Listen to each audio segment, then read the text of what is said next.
welcome everybody. Thanks for joining us on this nice Saturday night. What I think we're going to do is first, I will just spend a couple of minutes introducing our esteemed guest, Professor Colleen Laird of the University of British Columbia. I'll just say a few words to introduce her, and then we'll hand the mic over to Colleen and Professor Laird and ask her to introduce us to our spotlight tonight, which is on the actor-director Tanaka Kinuyo. And then we will follow that by watching a movie that Tanaka starred in. I will live stream a film from 1941 called Ornamental Hairpin, or Kanzashi. And I'll talk a little bit about that before we actually watch the movie. But first, I'd like to say a few words about our guest tonight, Colleen Laird. Oh, and I'm taking this off of the internet, so please correct me if I get anything wrong. Colleen Laird is Assistant Professor of Japanese Film and Popular Culture, Department of Asian Studies at the University of British Columbia in Vancouver. She completed her master's and PhD in East Asian languages and literatures at the University of Oregon. I just want to mention this because it's so relevant to our talk tonight. Her dissertation title was Sea Change, Japan's New Wave of Female Film Directors. And I'm hoping that she can talk a little bit about not only Tanaka as one of the first Japanese women directors, but also maybe bring us forward in time to today's wave of Japanese women directors. And I also want to mention that one of the committee members on her PhD was Professor Daisuke Miyao, who was our guest last year when we did the program on Hayakawa Sesshu. So I just want to, I'm not sure he joined us tonight, but I wanted to make sure to thank him for introducing me to Professor Laird. Her primary focus is on Japanese women directors and has published on the industry relationships between women directors, female identifying spectators, and the contemporary Japanese film market. So that is right up our alley. In addition to working on a monograph on Japanese women directors, she is also the creator and organizer of the Japanese Women Directors Project, a collaborative web project that features a series of interrelated open access educational videos. If you go to her faculty homepage on the ubc.ca website, she has links to some of the videos that she's produced and some of the talks that she's given. So I recommend going to that, and I can put that address in the chat. And I see, it seems to be that the first video in that Japanese Women Directors Project has been posted. It's available on YouTube and on Professor Laird's homepage. And it discusses the career and works of horror filmmaker Asato Mari. So with that, I would like to welcome Professor Laird and ask you to take it away. Oh, well, thank you so much for that extremely generous introduction. And hello, everyone. Thank you for inviting me today and giving me this wonderful opportunity to talk a little bit about this evening's film. I will talk about it, which I like tonight's film very much, and also Tanaka Kinuyo, who I like very, very much. So I will go ahead and share my screen first. Here we go. And you, I hope, can see that okay. Can I get a thumbs up if that's, yeah, yep. All right, great, thank you. Okay, so this film that you're going to be watching tonight, Ornamental Hairpin, or Kanzashi, directed by Shimizu Hiroshi for Shochiku Studios in 1941, has an absolutely star-studded cast, and I'm sure some of you know the stars already. So as you can see from the first cast credit card in the opening titles here featured on the left, celebrated actress Tanaka Kinuyo has top billing, And then she's followed by Kawasaki Hiroko, who is another beloved actress, and then Saito Tatsuo and a rather young Ryu Chishu. So if you're not familiar with these stars, just to give you a sense of the stardom that's at work here, by 1941, oh, I have a admit thing, here we go.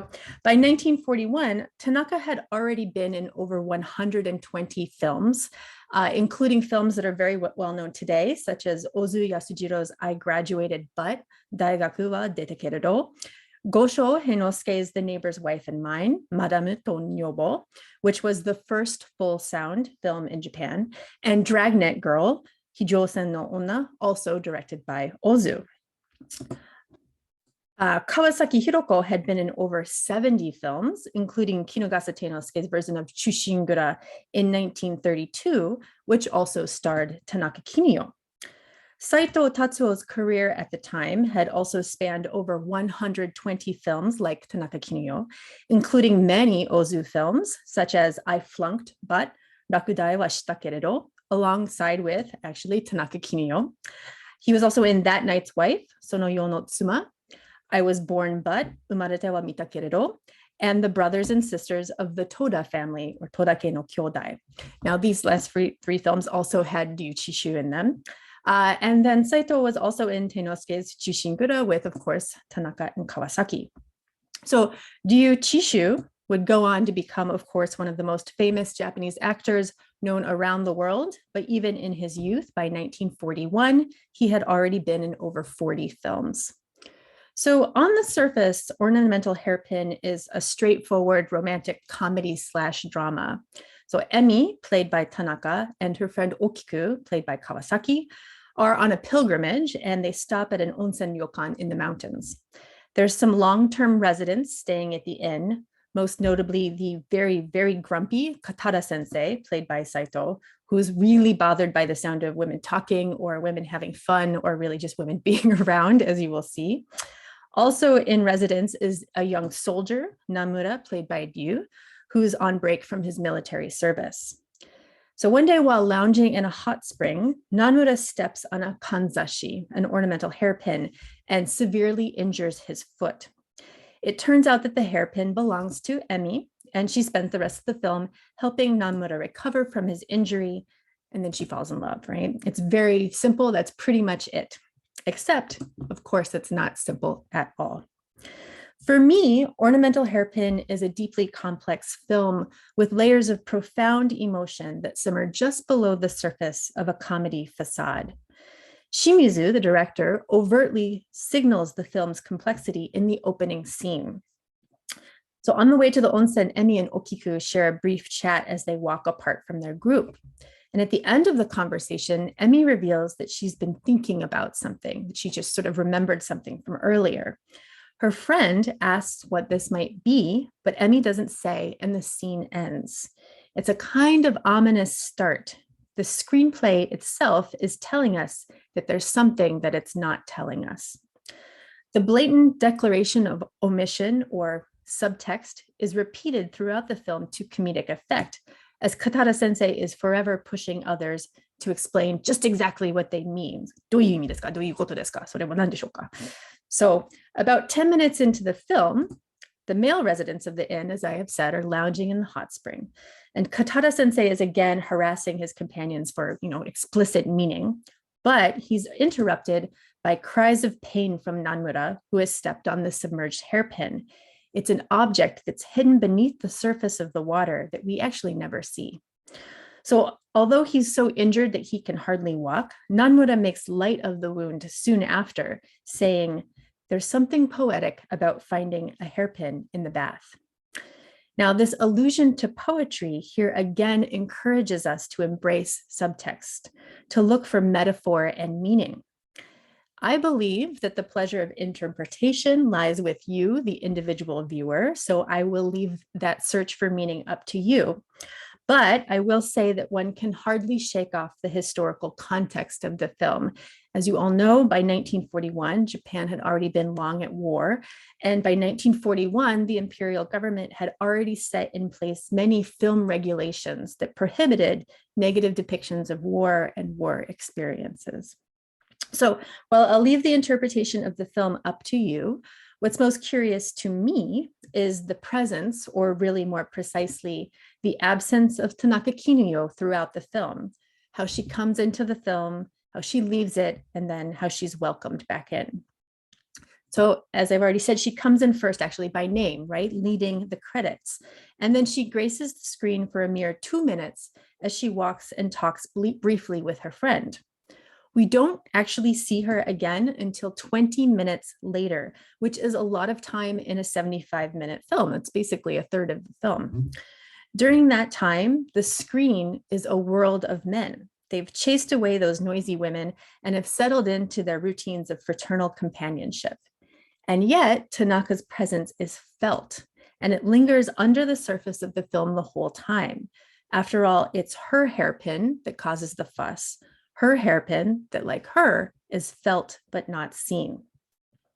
So although the men in the film, particularly Katada sensei, have no patience or time for women, and he says this many times, particularly for anything that they might happen to say, after the hairpin incident, they do make space for Tanaka specifically. They talk about her, they extol her beauty, and they quite literally make space for her when she comes back to the inn. Katada sensei himself gives up his own room so that she will have a place to stay. The film also gives Tanaka space visually over time.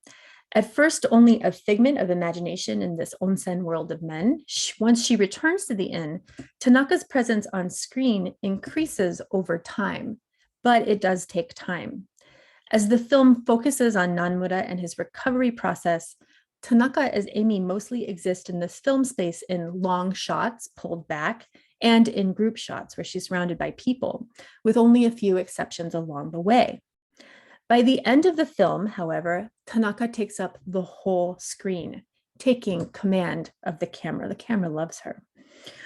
Although there's a poetry in this progression of visualization that is compelling in and of itself, as the film transitions from a story about men to a story actually about women, what I like about it is that it's also rather unintentionally prophetic. The film visualizes what was to come later in Tanaka's own career and in Japanese film history, a transition from ideas in front of the camera or suggested by a camera to a command of the camera. So in 1953, 12 years later, Tanaka Kinuyo became the second woman in Japanese film history to direct films. From 1953 to 1962, Tanaka directed 6 films in total. The first, Koibumi or Love Letters, which was mentioned earlier this evening, was actually selected for competition at Cannes in 1954, although it did not win. Despite the eventual acclaim, the permission to make Koibumi was hard-won. Tanaka had to convince the Directors Guild of Japan that even though she was a woman, she had the skills and talent required to earn the directing license. This negotiation was made even more difficult by particular resistance from, believe it or not, acclaimed filmmaker Mizoguchi Kenji. Tanaka and Mizoguchi had a long-term working relationship. She starred in over 10 of his films, including internationally well-known and celebrated films like The Life of Oharu or Saikaku Ichidai Onna in 1952, Ugetsu in 1953, and Sancho the Bailiff, Sancho Dayu in 1954. But Mizoguchi did not support Tanaka's desire to direct films and outright defamed her, saying, quote unquote, that she didn't have the brains to direct. However, thanks to her long and illustrious acting career, Tanaka had other friends in high places, such as the directors Ozu Yasujiro, Naruse Mikio, and Kinoshita Keisuke. They all vouched for her and convinced the executives at Shin Toho to give her a chance. Kinoshita even helped her further by penning the script for her directorial debut, Love Letters. Now, after that, Tanaka directed 5 more films. So first there's 1953 Love Letter, Koibumi. Then The Moon Has Risen, Tsukiwa no Mori nu, 1955. The Eternal Breath, Chibuso Yoe Nare, 1955 as well. The Wandering Princess, Ryuten no Ohi, 1960. Girls of the Night, Onna Bakari no Yoru, 1961. Love Under the Crucifix, Ogin-sama in 1962. Tanaka also continued to act throughout her life, appearing in over 250 films, which is remarkable, as well as some roles in television later in her career. Her filmography includes scores of titles that would be familiar to cinephiles, and I'm sure many of you. And at the age of 65, she won the Berlin International Film Festival Best Actress Award for her work in Kumaike's Sandankan No. 8, which was just 2 years before she passed away. She also generously supported the National Film Center of Japan, which is now called the National Film Archive of Japan in Tokyo. And she donated most of her personal film and industry memorabilia quite generously, a great deal of which is on display in the archive's permanent exhibit. In the past couple of years, Tanaka's directed works have been featured in several prominent international film festivals as a kind of timely retrospective in international circulation. And even this year, they're sort of making the rounds. Just recently, they were both in Toronto and in Vancouver up here in Canada. But this is only a recent recognition of her remarkable place in film history. As recent as even 15 years ago, Tanaka rarely appeared in Japanese film history texts, generally only as a star in these works by these male directors. Sometimes she appeared as a footnote that she also directed films. So for me, as a scholar who specializes in Japanese women directors, Shimizu's Ornamental Hairpin has this additional layer of subtext. It's the story of a woman piercing, if you will, her way into a domain ruled by men. So I do really hope that you enjoy it as much as I do. And I will stop sharing my screen now. There we go. So just a brief introduction to what's going on this evening. Thank you. Thanks, Colleen. That was fantastic. That was more than what I thought. I started to think, are you gonna test us on this afterwards? Oh, no. The professor in me is coming out, I suppose. Oh, it was fantastic. And it raised a lot of questions for me, but I don't know if you're interested in sort of watching the film with us and staying for the discussion afterwards. You're free to, if you well, would sadly like. I cannot, but that would be nice. That's fine. So I did want to ask one, it's kind of a minor detail from the film, and maybe you can help me. Everything I've ever read about this film, Kanzashi, and as you described it, the Ryu Chishu character is described as a soldier. And I've watched this film now many times, and I've listened to the dialogue, and I'm not hearing anyone actually identify him as a soldier. So is that just, did I miss the dialogue, or was that just assumed by the audience who would have known that at the time? That is a really great question that I don't know the answer to. I just have assumed it myself as well, that he's a soldier, he's on leave, and that I don't want to spoil the end of the film. Yeah, so, but we could go back and look at the screenplay and listen more carefully tonight and see if it actually is explicitly mentioned. But I think that the character as a soldier is rather important to understanding that emotional subtext that is happening certainly throughout the film. So if he weren't, the film would mean something quite different to me all of a sudden. Yeah. And I mean, the movie is taking place during it's contemporary, right? That's so right. it would be understood by the audience at the time that what was going on. So, that's right. Okay. He's of the age, right? So that he, yeah. Okay. I just thought, am I crazy? Why do I keep missing this? It's a good question. You'll have to pay attention tonight. Yeah. Also, I guess if you have a moment, I would love to, so many of the points that you made about Tanaka are just so compelling to me. They're things that I think about as well. But it does seem to me like in the past 20 years or so in modern day Japan, we've seen more women directors sort of make it in Japan on a level that I'm not even sure I see in other countries. So do you have an explanation for why Japan has been more fostering or more supportive of this, or how this has come about? Yeah, it's a really great question. It's a question I asked myself when I was doing my doctoral work. I was in Japan, and I happened to notice that there were more and more films by women appearing both in the movie theaters and being featured in video rental stores back when there were video rental stores. And so I had this question too, why are there so many women at this point in time? And just like you said, there's a larger representation proportionally than I was seeing from any other film industry around the world. And so that question, why are there so many women? Not so many, right? But why are there more women in Japan making films than we see elsewhere? Really became the instigation for my my own research. And so I do have an answer. It's very long-winded, but if I can be as concise as possible, there was a decline in the Japanese cinema industry, right? So there was a bankruptcy of many of the major film studios in the 1970s and the 1980s, and there was a shift more towards television and other forms of entertainment. And in part, I've argued in my research that this is because women had stopped going to see the movies, in part because they just weren't interested in the kinds of movies that were being made. But in the late 1990s, there was a concerted effort to bring women back as spectators.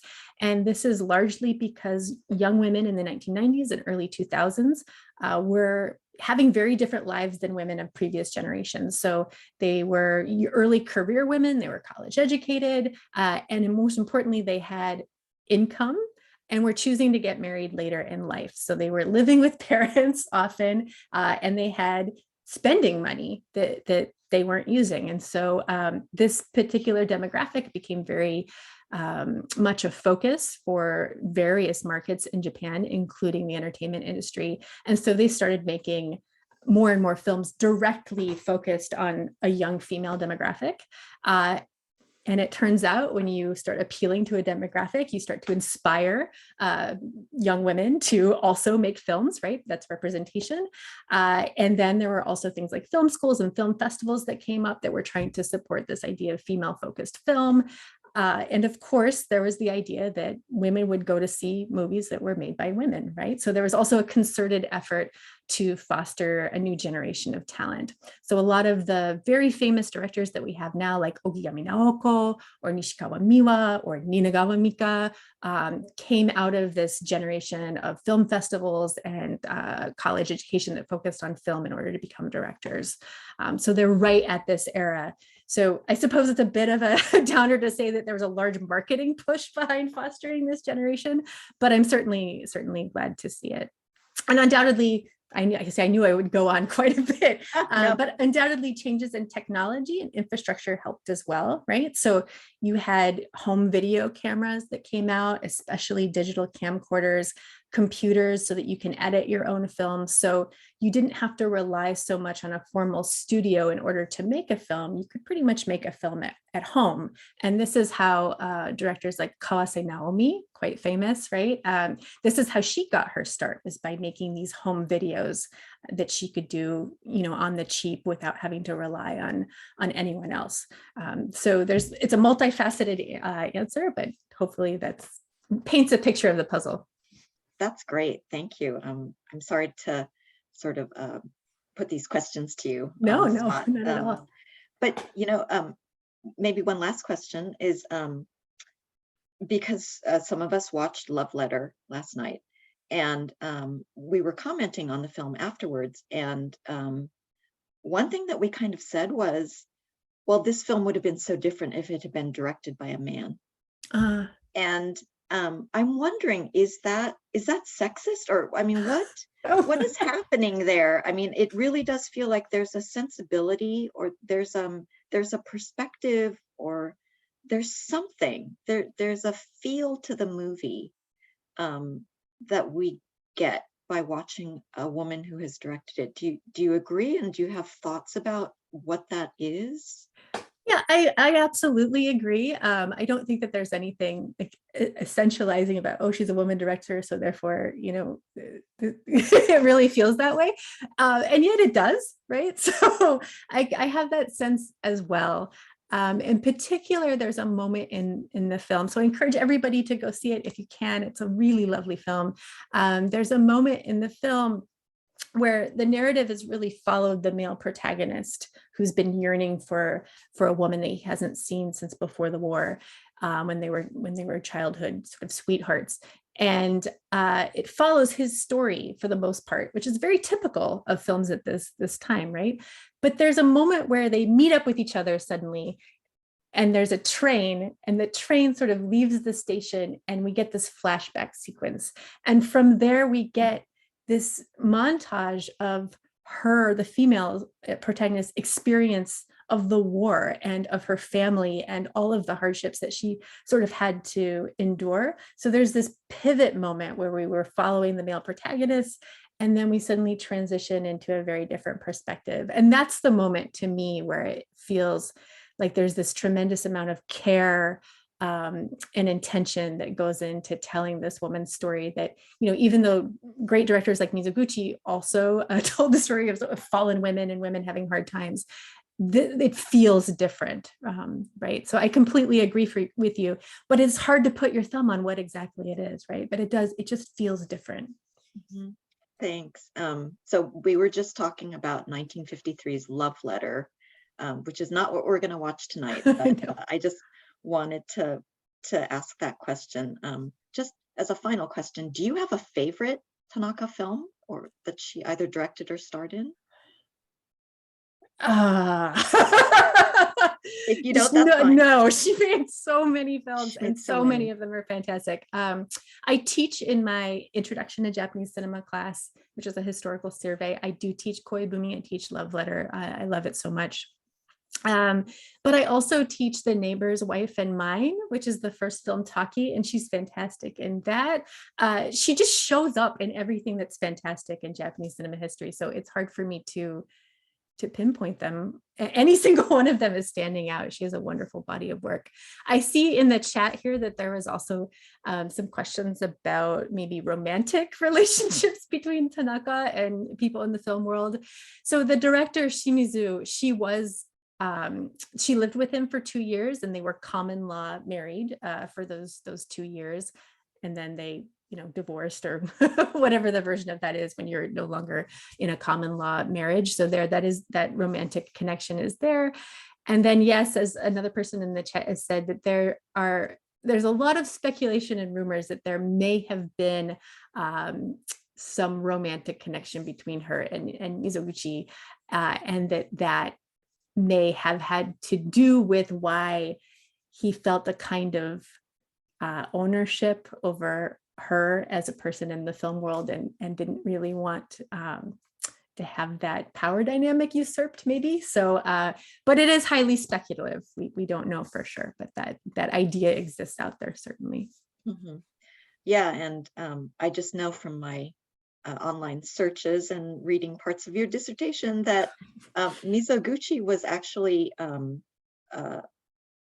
a prime character, not only in Tanaka's directorship, but also in the first Japanese woman director. That's right. Name I can't think of. Sakane, was that her Sakane name? Tazuko, that's right. Yeah. And so he has a connection with both the first female director and the second female director, completely opposite scenarios. Sakane was his directing assistant for a little while, and then she eventually became his editor on many films, in part because she would stick around after the Nijikai, after everybody left, and then she would sort of monkey around with the editing equipment, and then taught herself how to do it, and then made herself very valuable as a staff member. And so because they had this very much working relationship as crew, when she wanted to become a director, it was because of Mizoguchi that she was able to make this one film that she made in 1936, Hatsusugata. So completely different scenario there. Yeah, but I guess that shows how much power he had at Yes. the time too, right? He was head of the Directors Guild, I think. That's right. Yes, yeah. Yes.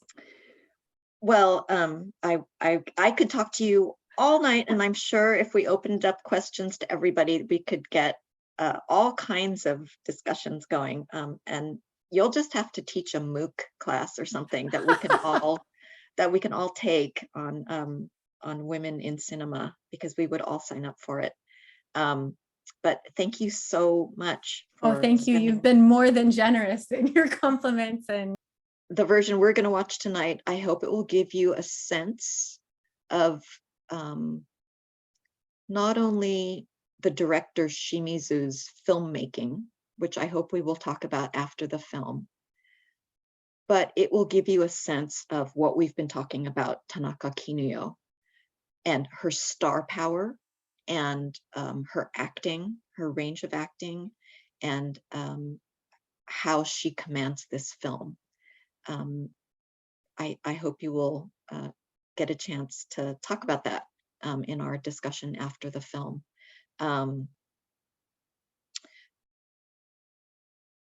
I will say a couple of things.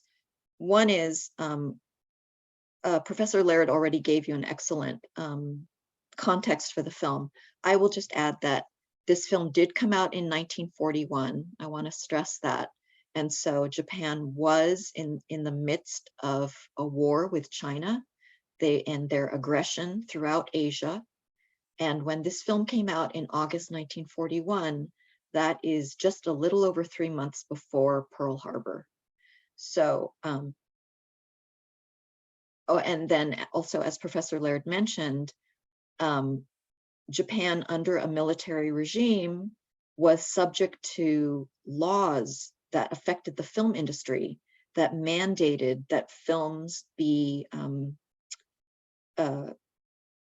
a proponent of certain values, and to honor, to exalt loyalty and fealty and sacrifice for the greater good, for the greater group.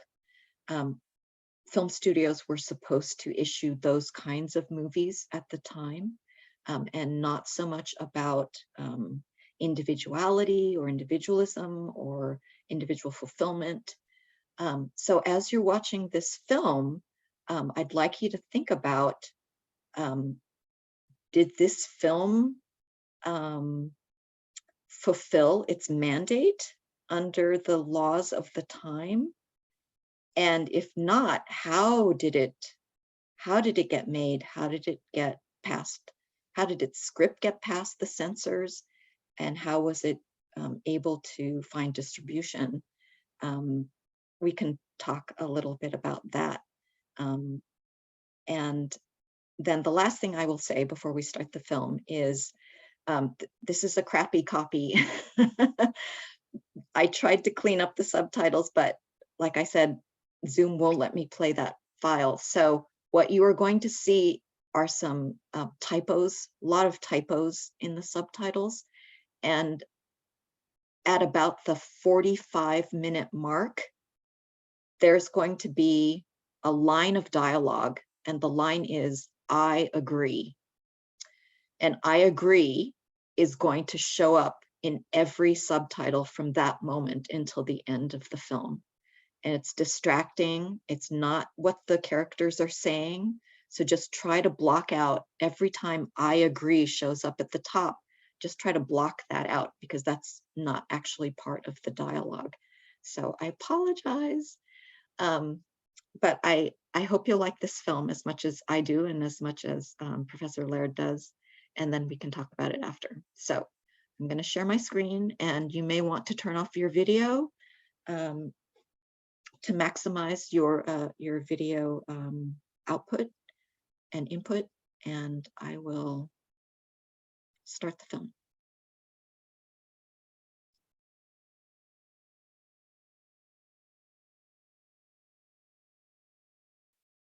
Can everyone see that? I hope so.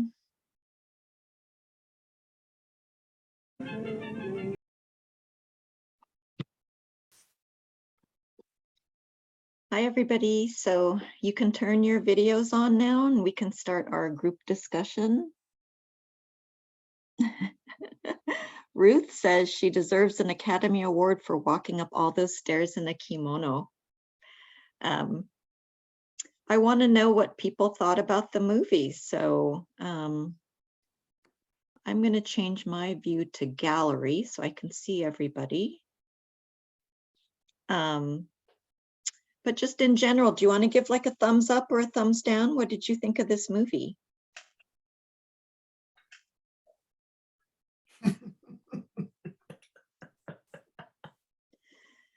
Does anybody have any thoughts just in general about the film? I have one question I want to ask to the group, which is, the ending is kind of ambiguous. What do you think happens to Emmy? Does she go back to Tokyo or does she stay at the inn? What do you think happens?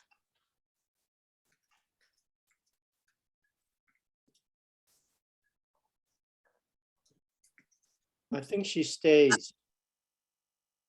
I think she stays also.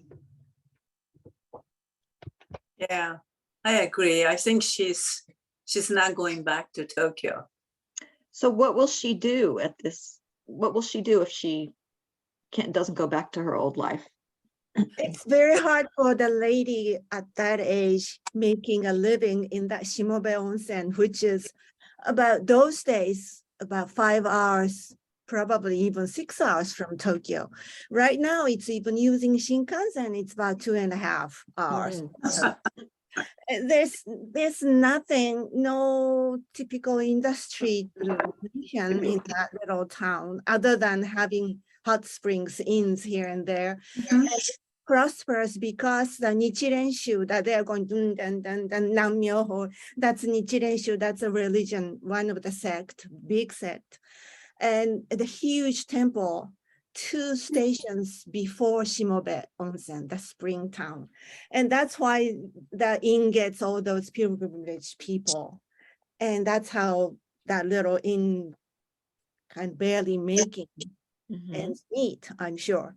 So the choice that she may have that time in that place would become a maid in the inn, in that inn. Probably that's the best bet. Yeah. And her being so pretty, it makes it even harder for her to become just a maid. Somebody will pick her up and start making like a mistress life that she had in Tokyo, or become a geisha, which is a little above an inmate, the maid in the inn. So I'm sorry to say, I think she will go back to Tokyo. She has at least more choices in Tokyo. Well, Ellen asks a very good question, which is, what was Emmy doing in Tokyo? Was she a geisha or was she the girlfriend of a... I'll let other people talk. No, I want to hear. Oh, Go ahead. the way she talks, she was a geisha at the beginning, I'm sure. And then she found a patron, very rich patron, and she became a mistress, which is not a bad choice for a geisha girl. I mean, that's actually the best choice. Right. Because you cannot marry to a regular person anymore. So the best bet is to find a very rich patron who lets her eat whenever she wants and right, get up whenever she wants. So the hint is that okiku, the way she wears kimono, the kimono patterns, and the way she wears it, that lots of space in the back instead of going very tight, that shows that she is a geisha woman. And she is probably still a geisha, doing entertaining things. Looks like she's not a mistress yet. She chose to be an independent geisha, I think. So yeah, that's her background. Yeah, that seems right. And so it's better. She only has, Emmy only has to deal with the one man, right? And he probably bought her a house or someplace to stay. So she's not dependent on like, the geisha house or something, right? And to deal with lots of customers and all of that. Yeah. So, Bailey mentions that she's wearing a kimono at the end of the movie, whereas she had been wearing mostly Western clothes while she was staying at the onsen. And so does that indicate that maybe she's going to go back to her Tokyo life? Yes, that's how I read it. Yes. I think for me, my wish was that she would stay because it sounds like her life is a lot less complicated. It sounds like she is living her own life. And I think just the part of me just wants to support her independence. I Mhm. know, yeah, but 1941 Hmm. for a woman, I'm sorry to say, she can always go back to independent geisha again. I'm sure she can either sing or dance or something, I'm sure. That's that way she can still have her independence. Mhm. But what's fascinating to me about this movie is that we are even talking about what a woman can do. That she has limited choices, but she has choices, which I think is kind of a radical idea in this movie.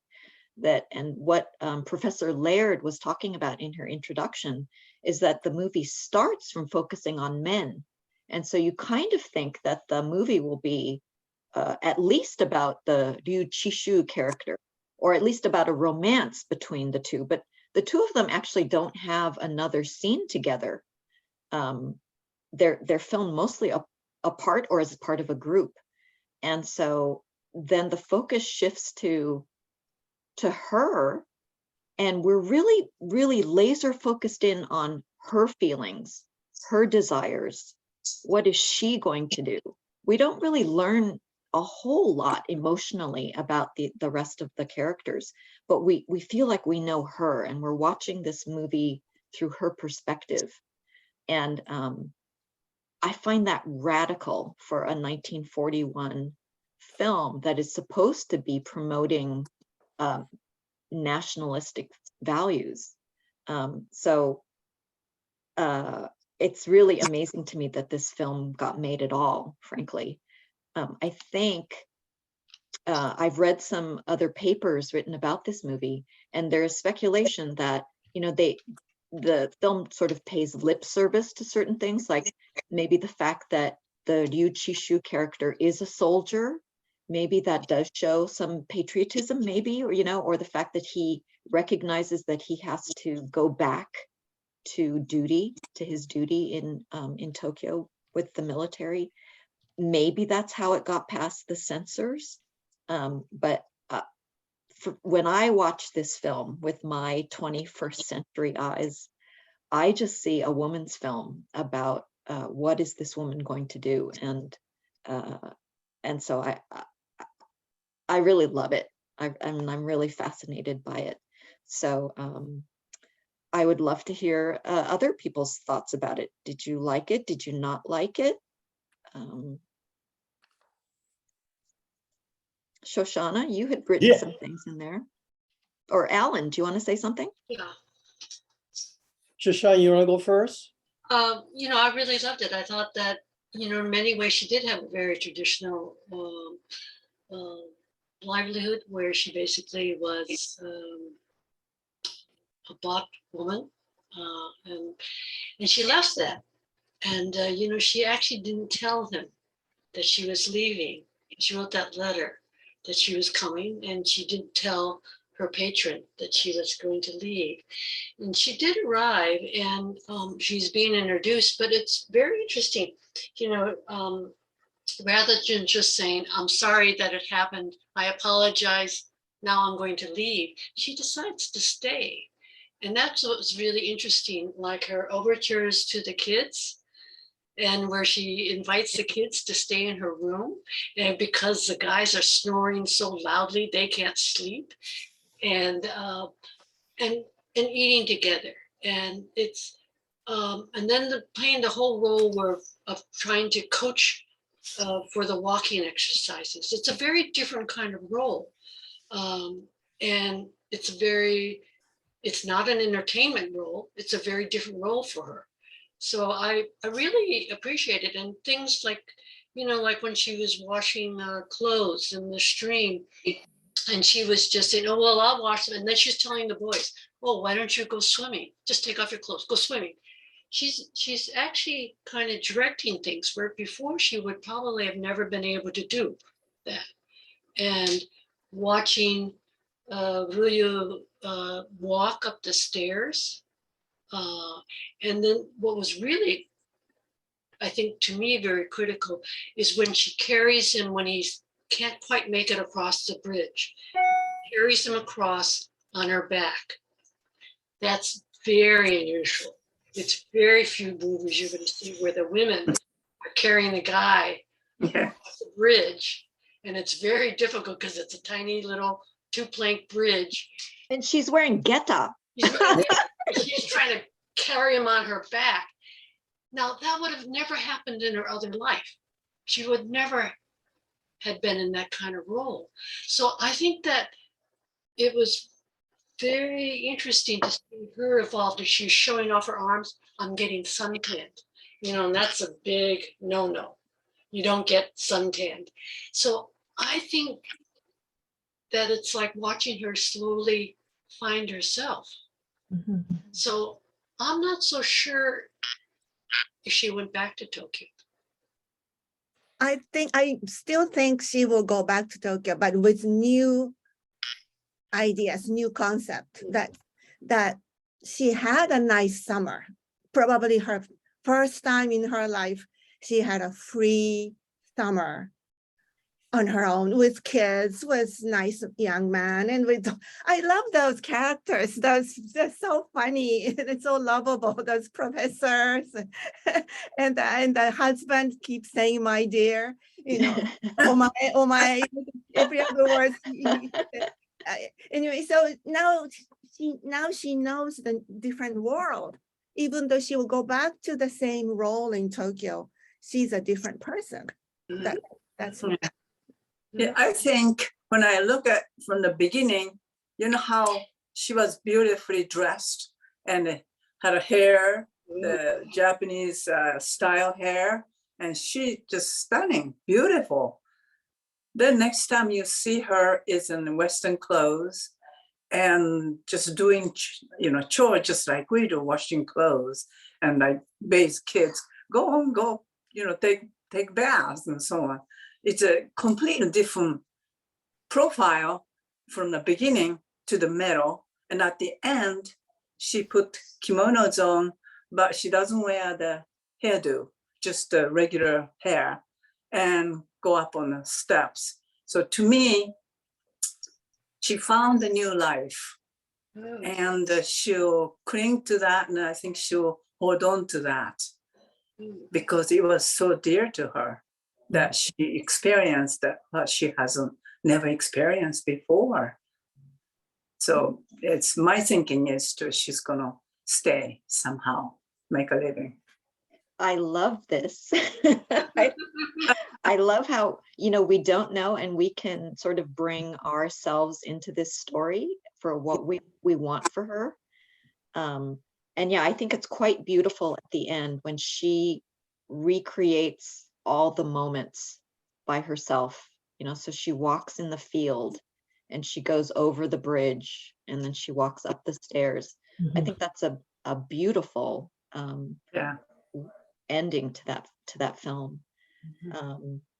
And the strength of her character. I mean, we don't really know what she was like beforehand, but you're right, the way that she develops in this movie,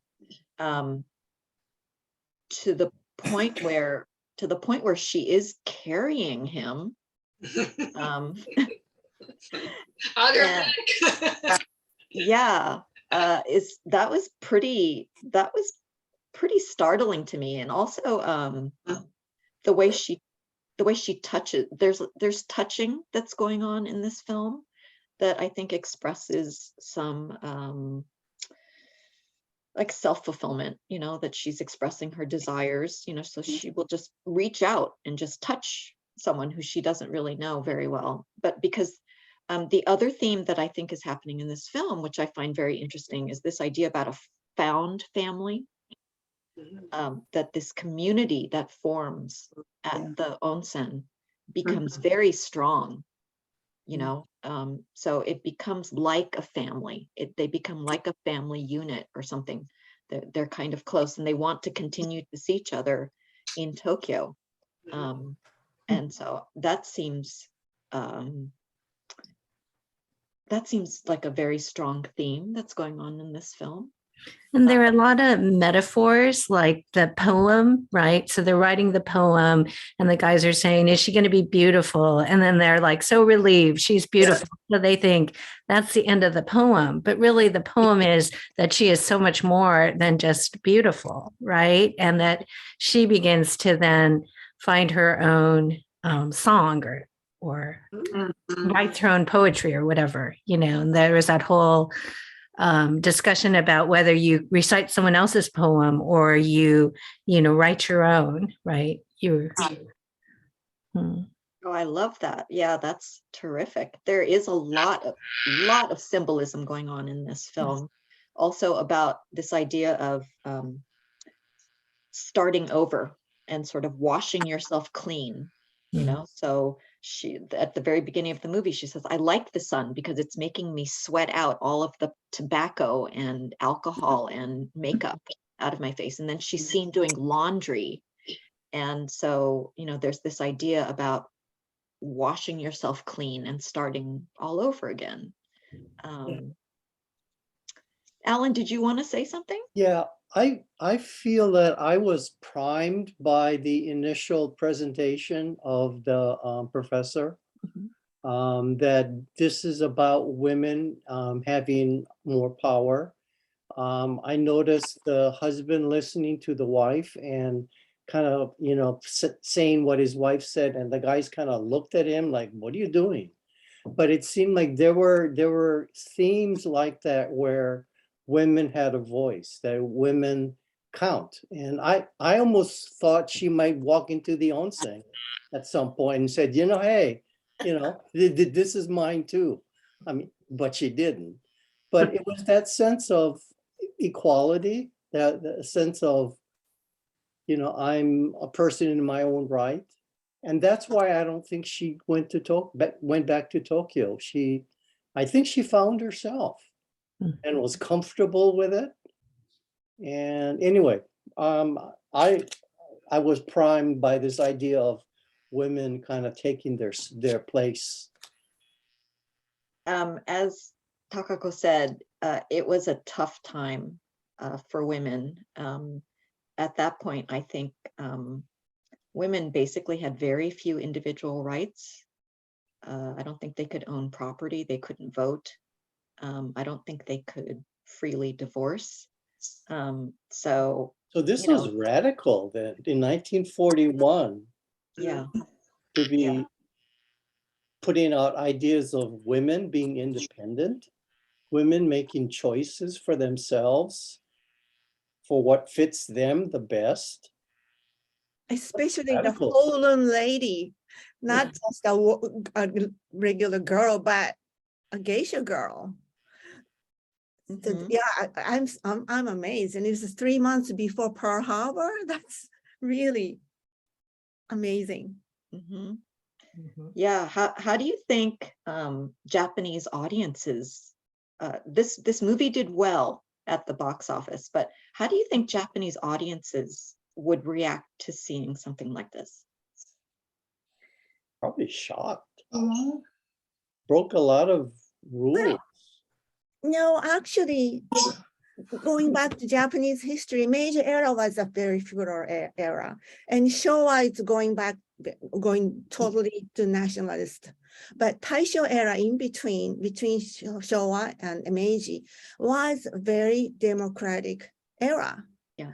And so this wasn't a very shocking, but still, yeah, amazing. But then there was always some trends. And these days, what they say, moga and mobo, that's modern girl and modern boy. And that was a big thing in the 1930s. That was the moga and mobo age. So the democracy was coming in. The jazz was big those days in 1930s. So Japan was not that backward before the war. I mean, during those 4 years of war, they just went really totally to nationalistic way. So yeah, but I don't think there are very many movies like this that time. Mm. It Yeah. wasn't that rare either. That's what I'm trying to say. Yeah, again, there was a very strict censorship going on at the time. And so the scripts had to be approved, the movies had to be approved. So it's kind of remarkable that this film was released when it was, when sort of military power was at the height of their regime. But the movie also, throughout the movie, it promotes the groupness, unified group. You know how people get together and eat together? You started with individual, but in the middle of the movies, you start eating together. Hey, let's do it again. When we go back to Tokyo, we should do it again. It's unified. The individual comes together to unify something for their good. So if anything, I think military will love that. I mean, bring the soldiers in and unify and fight for the country. That kind of theme is behind it, if there is. And yes, government will be very happy to promote something like this. Interesting. I wonder if there's a theme too in there about the purity and simplicity of living out in the country versus the kind of the decadence and of living in Tokyo, the city. So it's I think I've seen that theme in other films before, where they contrast. Somebody goes to the country and countryside, lives there simply, and finds happiness as they come from the city typically. So I'm wondering if that theme is also in there. It seems to be kind of typical or prevalent in a lot of the films of the 40s, 50s even, especially like I think Ozu explores some of those themes of the effects of modern life on Japanese society. He looks at some of that. So just a thought. Yeah, The I other like thing it. though is the talking about the military restrictions. I think Tanaka was in a film in the 1944 called Army. I don't know if you've seen that. Yep. And that talks about the anguish of a mother seeing her son off to war. And I think that really got the hammer from the military, as opposed to this was rather mild.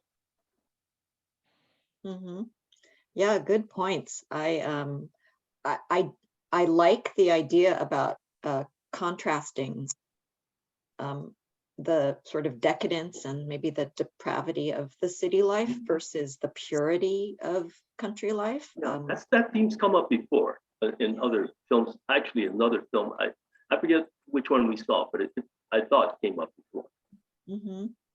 Yeah, I think not only for the Tanaka character, but for all the characters, this place is sort of like a refuge. Right. It's like a utopia, because if this was happening in 1941 Japan, everybody's aware of what's happening in the world or in their country, and so they're sort of escaping to have this little bit of happiness at the onsen, partially because they can afford to, right? I don't think just anybody could have afforded a long-term vacation at an onsen.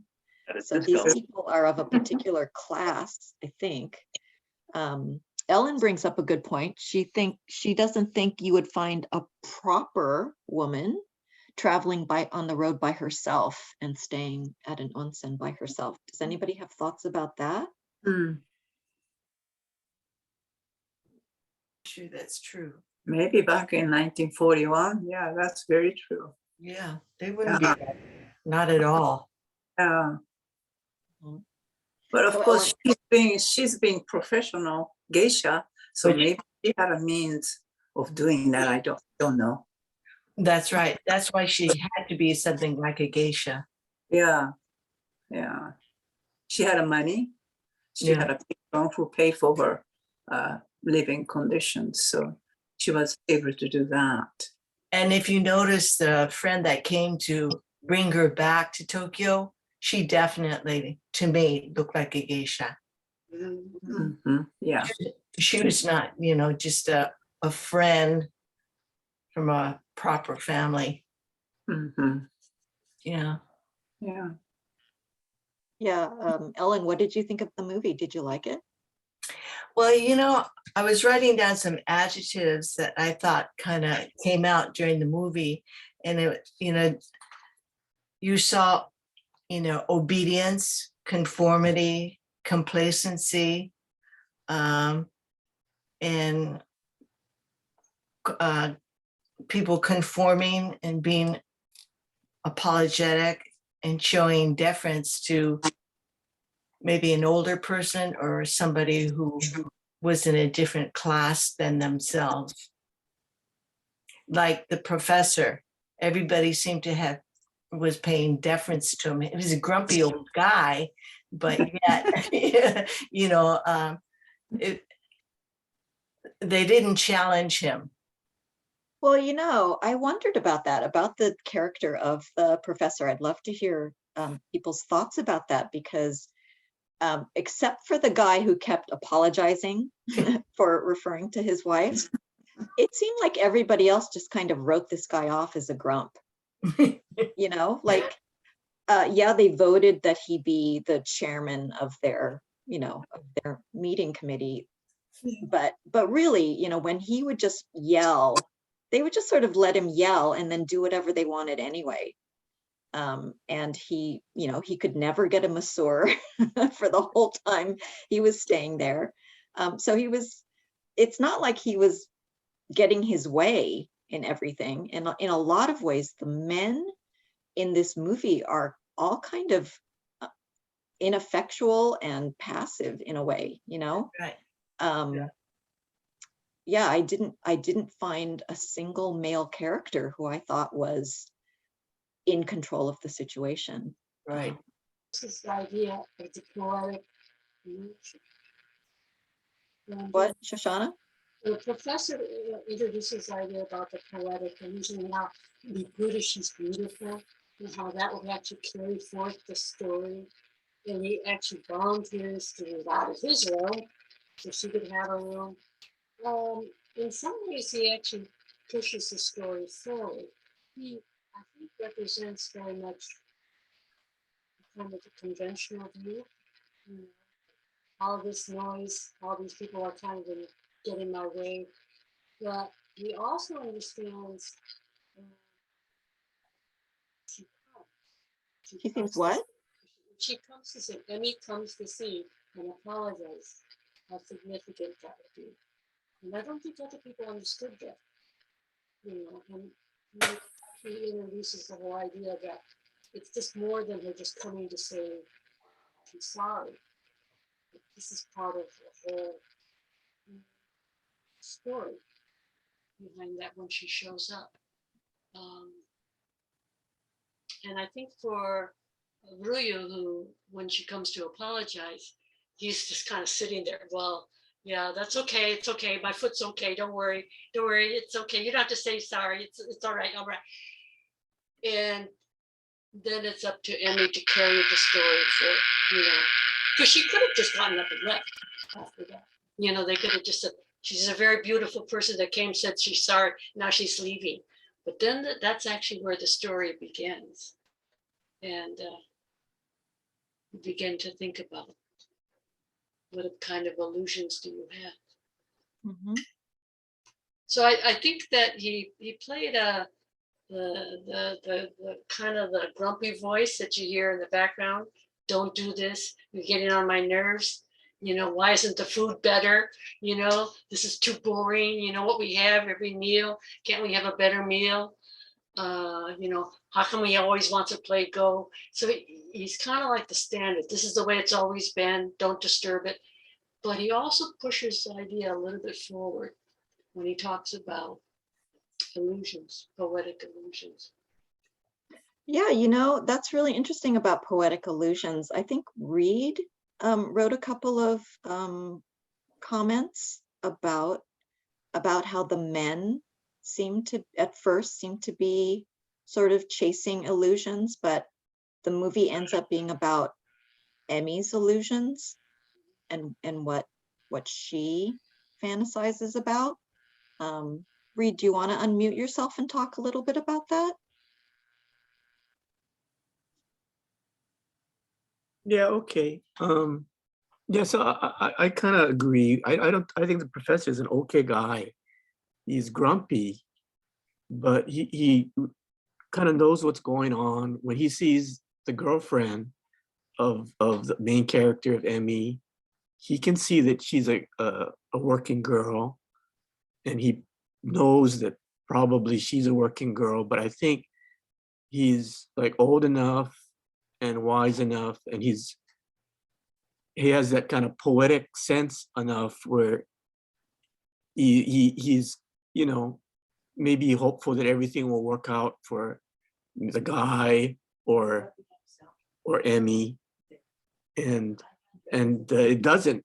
To me, my view of the movie is it's like you think it's going to be a movie about the poetic illusion of the young man, but it's really a movie about the poetic illusion of this woman who wants to kind of change her life, you know, empower herself, get out of her bad situation. Like you said, you know, go to the country, get the sweat out all the cigarettes, the alcohol, gonna, you know, hang out with like make-believe kids, a make-believe family, maybe find a make-believe husband, and just, you know, reinvent her whole life. And she's hoping this, and at the end, her hopes are like kind of spoiled. She has to put back on the kimono, and she's kind of walking with dignity, kind of knowing that she has to go back to this kind of thing. She's not like killing herself or throwing herself off the mountain or anything like that. You know, she's like kind of holding her head high about it. But basically, it's you know, it's a sad movie in the end. Okay, this is a great question. Is this a sad movie? Is it a sad ending, or is it not a sad ending? I think it can be read both ways. Does anyone? If you like poetic illusions, to me, I think it's a sad movie. If you're a believer in illusions, and I guess if you're a person who thinks, like the professor said, you know, reality is hard, illusions keep you going, and as long as you keep going, you're like, you know, you're a winner, or just, you know, or you're just keeping on fighting as like a winner. Then maybe it's not. But you know, I like happy endings. This wasn't a happy ending to me. Right. Here's what I love about. I just want to bring Tanaka Kinuyo back into our discussion because I think she changes the flavor of this movie a little bit. So the way I read the ending is that this woman's kind of defeated. She wants to have a different life, but I'm not sure she can. And so she's sort of taking these last steps of freedom that she enjoyed before whatever it is that she has to go back and do. But the actress, Tanaka Kinuyo, brings such a strength of character to this character that, like you said, there's dignity there. I don't think dignity is built into Emmy. I think Tanaka Kinuyo brings the dignity to the character. So even as she's just walking up the steps, she has a bearing that shines through. That's just my personal feeling because I love her so much as an actress.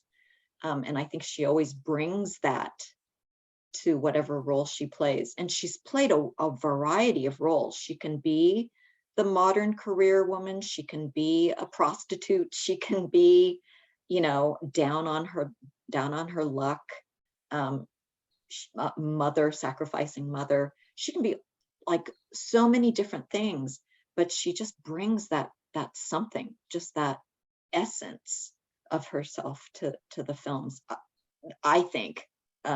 But I would love to hear what other people think about her performance or about the ending, what you read into the ending. Bailey, did you want to say something? Oh, I'm not actually not muted for a You're change. not I'm- muted. I thought you might want to say something. You put a couple comments in the chat. Yeah, no, I think in a way, thinking in terms of 1941 Japan, the fact that she's back in a kimono at the end, and kind of back, at least superficially back in a traditional outer garb, is in and has given up the Western clothes and the ideas of freedom and personal realization or whatever, is very, very propagandistic in a very subtle way. And that's probably how they got it past the censors. Mhm. Caroline, what do you he has an opinion about my opinion? No, I mean, I like that opinion a lot. I want to hear from some other people too. Sadako has your hand up. Do you want to say something, Sadako? Well, I've been watching a lot of Japanese TV and a lot of Japanese series, and the most recent one is Dan Dan. Has anyone seen that series? What is it? It's about twin girls who are separated for various circumstances, and one becomes a geisha, and then one lives a very free life, and then they accidentally meet, and then they have to make a decision where they're going to one remains a geisha, and she tries to become a singer with her twin, and they're successful for a while, but the twin decides that isn't really what she wants to do, so she goes back to then she eventually becomes a nurse, but the twin who is a geisha returns to that life. So it's, so I'm just that's, and as I said, I've been watching a lot of Japanese TV series, as well as just regular everyday thing, and there seems to be a movement toward some anyway, to trying to find simplicity and going back to the old values. And there's a lot going on in Japan now about that, and they're even going back to the concept of mottainai, which they didn't for a while. And so yeah, that's my comment. Thank you. Very interesting. Ben, did you want to say something? You unmuted yourself. Are you with us? No. Okay. Does anybody else want to make comments? We're getting on 9 o'clock, and I was not expecting us to stay on this long, but everybody seems to really dig this movie. So I'm glad to keep talking, but maybe we should start to wrap it up. Does anyone who hasn't talked yet like to make a comment about the film?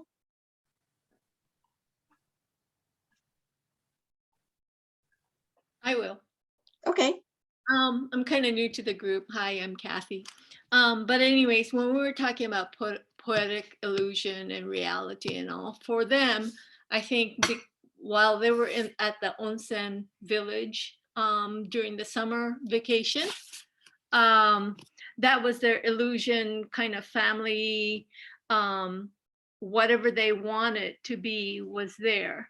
But all of them having to go back to Tokyo, that's where all the reality is. And that's the new, not the new, but then the reality role that they would have to play once they're back in Tokyo. But then while they're at the hot springs village, they could have any kind of illusory life or role that they wanted to play there. So, and then adding to that at the end, because she's wearing her kimono and everything, I think the reality hits her that there's no other way that she can live but to go back to Tokyo. So I think she goes back. Whatever life it might be, but then she might think that that's the only life she knows, and she goes back to reality rather than her illusory, role that she wish she was a family woman, having children, husband, big family, all of that, but she realizes that that's really something that's not going to be real for her, reality for her. That's it. Stepping on a pin, Great, it's not thank something that I would think would require Bruce? rehabilitation of. Yeah, that really hit. Well, not just that he was not just limping around like someone that had a sore foot. He had his whole hip raised, his whole hip joint changed. And that just seemed, no. And then if you're in that much pain in the beginning, why would you want to force someone to take steps that way? It seems that's not very practical either. Yeah, you know, I think there's some maybe cinematic license going on here. We don't exactly know the extent of his injury. One thing we don't know is why he's even at the onsen in the first place. Some critics have speculated that he is a wounded soldier who is recovering before he's sent back to battle. And so he may have another injury that we're not aware of. And him stepping on the hairpin just sort of added to the injury that he already had. I don't think we see him walking.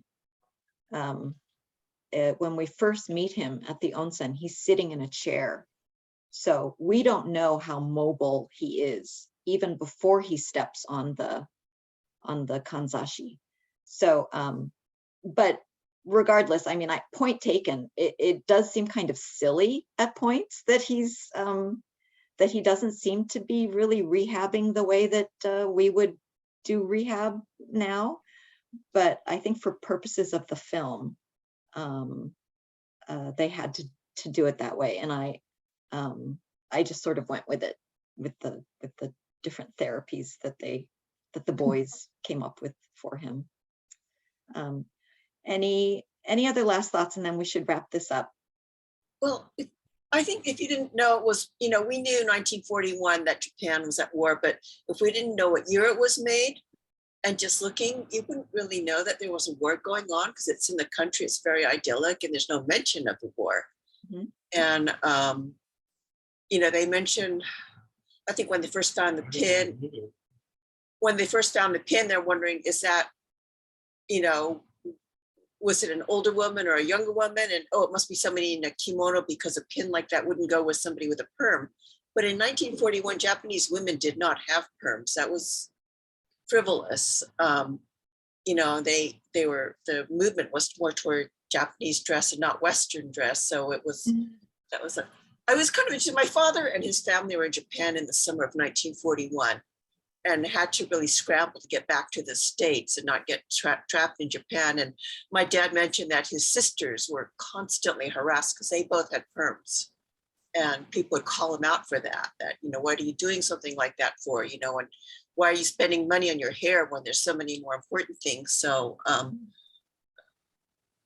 I just, just the way that they were costumed and the setting and things like that. If you didn't know when it was, I don't know if you would have known that there was a war going on, and maybe that was an escape kind of too. So. Yeah, when they're talking about the food, there, there's a mention of mention about shortages of supplies in passing. So